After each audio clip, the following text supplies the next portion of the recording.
Vamos lá para análise macro. Bom, já começamos o dia durante essa madrugada com a informação de que a Moody's, que é uma das principais agências de rating do planeta Terra, ela revisou as perspectivas para a nota de crédito dos Estados Unidos de estável para negativa. Basicamente, a nota, que é o AAA, ela não reduziu ainda, ou seja, ela ainda permanece a mesma, mas antes ela tinha uma perspectiva estável de se manter a AAA, que é a nota máxima, né? Agora ela passou para negativa. E a citação que eles fizeram foi totalmente voltada à questão dos grandes déficits fiscais por lá e também o declínio na capacidade do pagamento da dívida, que volta a sobrar aos mercados por conta de que a gente está próximo do próximo vencimento que basicamente foi dado para ter essa resolução. E no comunicado eles deixaram bem claro que essa polarização política que vem aumentando dentro do Congresso americano, isso vai dificultar o trabalho dos sucessivos governos, ou seja, não só desse, mas dos próximos, para chegar a um consenso sobre os planos fiscais dos Estados Unidos, né? E isso, obviamente, gera aquela dúvida lá do famoso default americano, onde possivelmente pode ter uma paralisação e automaticamente gera uma precificação negativa para os mercados.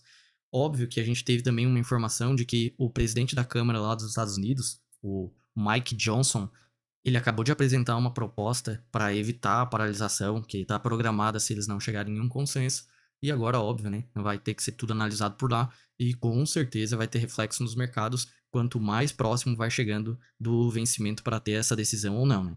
E também a gente tem que lembrar que aqui no Brasil a gente tem uma preocupação porque a Moody's também comentou sobre o Brasil e os representantes dela disseram que a mudança da meta para 2024, ainda que não leve a um rebaixamento da nota no ato, mas já é um começo com o pé esquerdo para o novo arcabouço fiscal. E, óbvio, né, isso não tende a refletir positivamente, porque as probabilidades de a gente ter uma mudança dessa meta aí não são baixas. Mas, óbvio, a gente vai ter que ver como que vai se desenrolar ao longo desse período aí até o ano que vem. E já falando sobre o cenário político aqui do Brasil, nós tivemos o Bernard Api falando que a reforma tributária pode ter uma eventual decisão de fatiamento, focado nos impostos que incidem sobre o consumo.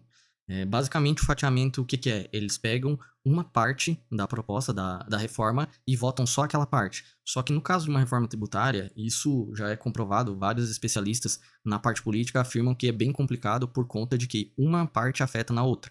Mas isso tomou coro depois que o Arthur Lira veio a público falar que existe a possibilidade da promulgação de partes da PEC que continua no consenso entre as duas casas. Basicamente, passar o que já está aprovado pelas duas casas em tese. E aí depois votar o resto. Isso foi a conclusão. Mas é claro, isso a princípio são só falas. A gente vai ter que ver como que realmente vai ser votado isso nos próximos dias, né? Provavelmente nessa semana não vai sair nada porque nós temos um feriado na quarta-feira e a gente lembra que o cenário político, quando tem feriado, eles pegam folga e não querem nem saber, né? Então, a gente vai ter aí para o cenário do Brasil hoje mais um reflexo externo do que interno. E, já falando do externo, nós temos também as bolsas asiáticas, elas fecharam mistas, algumas chinesas fecharam bem positivas, depois que nós tivemos a informação aí que foi confirmado realmente o encontro entre o Joe Biden e o Xi Jinping. E eles vão se encontrar nessa quarta-feira lá na Califórnia. E existe um boato, na verdade a Bloomberg divulgou isso, que a China está considerando suspender alguns embargos de aviões que ela fez sobre os 737 MAX da Boeing. E, obviamente, só esse boato já fez com que a precificação das ações da Boeing subissem expressivamente agora no pré-mercado durante a madrugada. Só que, óbvio, né, a gente vai ter que ver, e a perspectiva é que isso seja anunciado dentro desse encontro aí com os dois líderes das duas maiores economias do mundo, né? E mais um fato relevante que aconteceu por lá é que o RBA, que é o Banco Central da Austrália, ele veio afirmar que a inflação doméstica ela deve desacelerar num ritmo gradual, mais gradual do que era esperado. Basicamente, desacelerar mais devagar do que eles esperavam.